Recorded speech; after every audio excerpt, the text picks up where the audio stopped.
Today I want to show you how to set up two-factor authentication in Virtual Keypad. Let's take a look.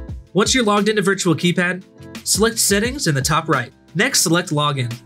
Then select two-factor authentication. Now select how you'd like to receive the 6-digit security code that will be sent to you when you log in. I'll select text. Now, put in your phone number and select Get Security Code. And there it is. I'll paste it in for messages and select Confirm Code. Now I've set up two-factor authentication with text messaging. Now, anytime I log into Virtual Keypad, I'll be sent a 6-digit code in a text message to finish logging in. Let's take a look at what that looks like. I'll put in my email and password, then I'll hit Login.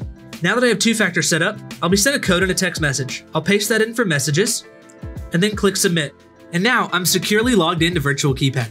If you have any additional questions or you want to learn more about two-factor authentication, visit dmp.com.